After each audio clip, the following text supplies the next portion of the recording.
Hello dear children. Today we are going to learn about the next language function. Name is describing place or location. When we want to talk about any description of place, any indication of place, at that time we can use this language function. Language ફંક્શનની અંદર આપણે જોઈએ છે તે પ્રમાણે notes જોઈ લઈએ, examples જોઈ લઈએ અને તમને એ વસ્તુ ખ્યાલ આવશે કે વાક્યની અંદર જ્યારે આપણે કોઈ પણ ક્રિયા કરીએ પણ એની અંદર મહત્ત્વ સ્થળનું હોય, સ્થાનનું હોય અને જ્યારે વાક્યની અંદર સ્થળ કે સ્થાનનું મહત્ત્વ હોય ત્યારે અહીં આપણે એ વાક્યને આઈડેન્ટિફાઈ કરવા માટે કયા લેંગ્વેજ ફંક્શનનો ઉપયોગ કરીશું? તો કે describing place and location. Approximately both are similar, both are same. Place પણ સેમ છે અને લોકેશન પણ સેમ છે. તો એની અંદર આપણે પ્લેસ અને લોકેશનની અંદર ડિફરન્સ માઇનર નાનો મસ્તો એક ડિફરન્સ છે, પણ એ ડિફરન્સ તમારે ધ્યાનમાં રાખવાનો છે અને એ ડિફરન્સ હું તમને લાસ્ટમાં કરાવીશ કે એની અંદર શું ડિફરન્સ છે. એમ જોવા જઈએ તો દરેક વાક્યો પ્લેસ અને લોકેશનના જ આપણે નોટ ડાઉન કરીશું, પણ લોકેશન અને પ્લેસની અંદર જે માઇનર ડિફરન્સ છે એ એટલા માટે ધ્યાનમાં રાખવાનું કે કોઈક વાર જો ક્વેશ્ચન્સ એમસીક્યુમાં પૂછાઈ જાય અને 4 ઓપ્શન્સની અંદર તમને લોકેશન અને પ્લેસ કોઈ વાક્ય આપ્યું હોય અને પ્લેસ અને લોકેશન બંને ઓપ્શન્સમાં હોય ત્યારે એમાંથી કયું પ્રિફર કરવું, એટલા માટે જેનો માઇનર ડિફરન્સ આપણે લર્ન કરવાનો છે. એમ જોવા જઈએ તો બંને સેમ જ રહેશે. તો અહીંયા જે વાક્ય આપણે લખીશું એ તમારે સમજવાના છે, અન્ડરસ્ટેન્ડ કરવાના છે અને નોટ ડાઉન કરી લેવાના રહેશે. So please open your notebook and note down all this points. First is notes.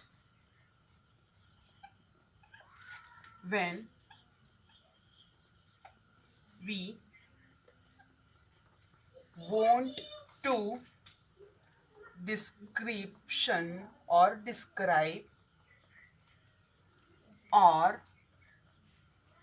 indicate, when we want to describe or indicate about or specify about any place, at that time we can use this language function.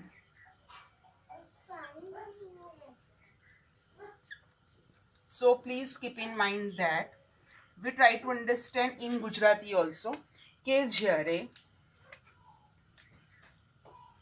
આપણે કોઈ પણ સ્થળ, સ્થાનની વાત કરીએ ત્યારે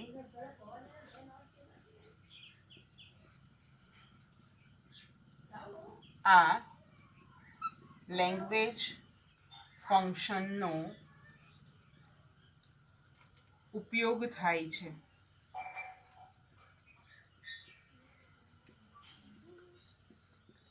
બરાબર. ત્યારબાદ આપણે એના લેંગ્વેજ એલિમેન્ટ્સ જોઈ લઈએ. તો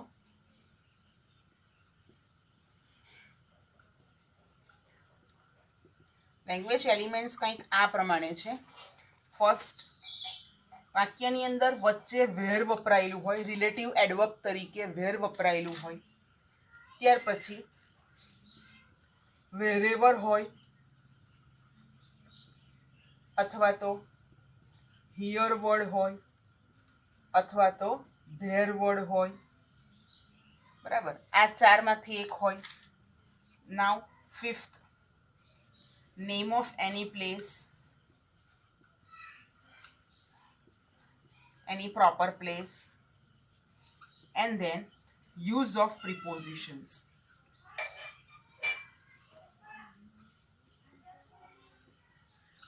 નામયોગી અવ્યયનો જેમ આપણે ઉપયોગ કર્યો હતો આગળના લેંગ્વેજ ફંક્શનની અંદર, તેમ અહીંયા પણ યુઝ ઓફ પ્રિપોઝિશન્સ. વાક્યની અંદર વચ્ચે વેર આપ્યું હોય, વેરેવર હોય, હિયર હોય, ધેર હોય, નેમ ઓફ એની પ્લેસ હોય, યુઝ ઓફ પ્રિપોઝિશન્સ હોય, ત્યારે આપણે એની અંદર લેંગ્વેજ ફંક્શન તરીકે ડિસ્ક્રાઇબિંગ પ્લેસ અથવા લોકેશન છે એવું કહી શકીએ. આપણે એના મિનિંગ જોઈએ તો કે જ્યાં વેરેવરનો મિનિંગ જોઈએ તો કે જ્યાં જ્યાં, હિયર અહીં, ધેર ત્યાં. તો આવા શબ્દોનો ઉપયોગ તમે નોટ ડાઉન કરી શકો છો. એની પ્લેસ કોઈ પણ સ્થળનું નામ અને નામયોગી અવ્યયનો ઉપયોગ. તો આવી ચોક્કસ જગ્યાએ જ આપણે સ્થળનો ઉલ્લેખ કરી શકીએ છીએ અને એને આ લેંગ્વેજ ફંક્શન ગણાવી શકીએ. So please note down. If any query just send me your query. So now examples.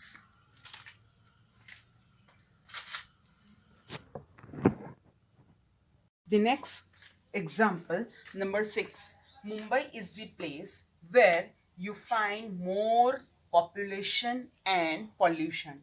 Mumbai એ સ્થળ છે કે જ્યાં તમને વધારે પડતી વસ્તી અને વધારે પડતું પ્રદૂષણ જોવા મળે છે.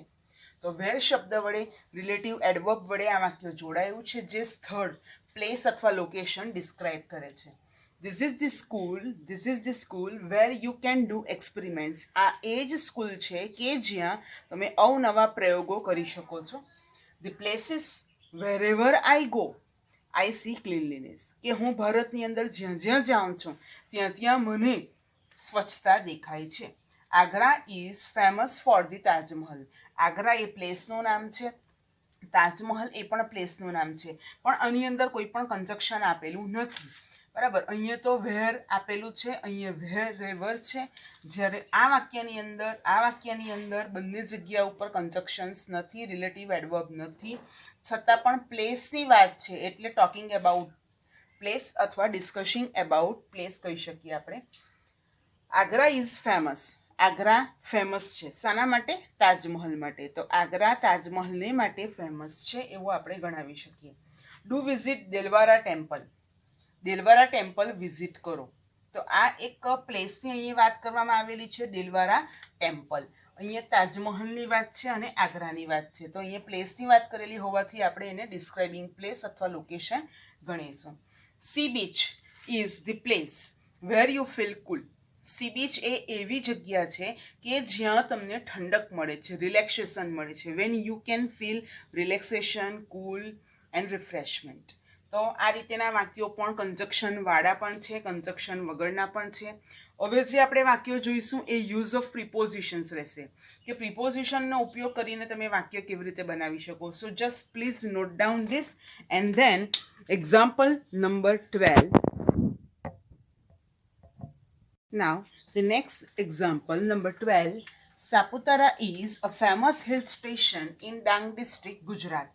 સાપુતારા અહીંયા એક સ્થળની વાત છે એટલે સાપુતારા,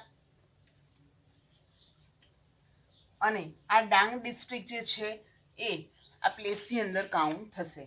સાપુતારા એ ડાંગ ડિસ્ટ્રિક્ટ, ડાંગ જિલ્લા, ગુજરાતના ડાંગ જિલ્લાનું પ્રખ્યાત સ્થળ સાપુતારા છે.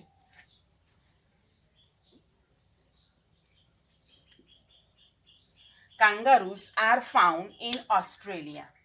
કાંગારૂ ઓસ્ટ્રેલિયામાં જોવા મળે છે. તો અહીંયા કાંગારૂની તો વાત છે જ, પણ મુખ્ય અહીંયા ઓસ્ટ્રેલિયાની વાત કરવામાં આવેલી છે.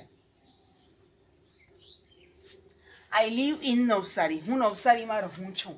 તો અહીંયા પ્રિપોઝિશન્સનો પણ ઉપયોગ કરીને નવસારી આપેલું છે. અહીંયા પ્રિપોઝિશન્સ ઇન છે આપેલું, ઇન, ત્યારબાદ in.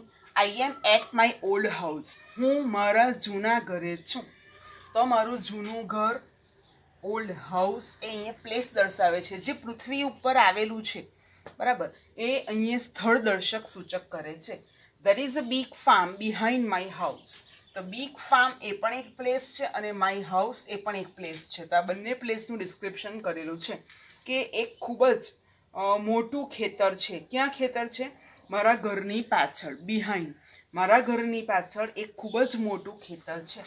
Your mobile is lying on the table. તો ઓન ધી ટેબલ, અહીંયા ઓનનો ઉપયોગ કરેલો છે, અહીંયા બિહાઇન્ડનો ઉપયોગ કરેલો છે. My school is near my house.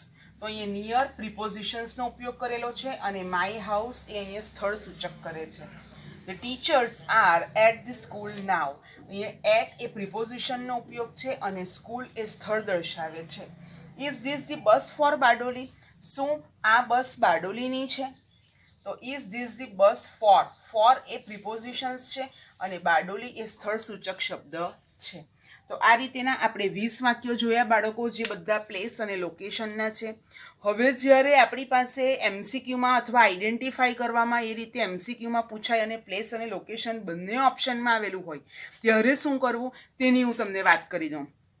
તો એની અંદર હંમેશા બાળકો એટ, નિયર અને ઓન, એટ, નિયર અને ઓન જ્યારે હોય વાક્યની અંદર આ 3 પ્રિપોઝિશન્સ હોય અને સ્થિરતા સૂચક શબ્દો હોય, સ્થળ માટે જ છે પણ સ્થિરતા દર્શાવે. I am at my school, બરાબર છે.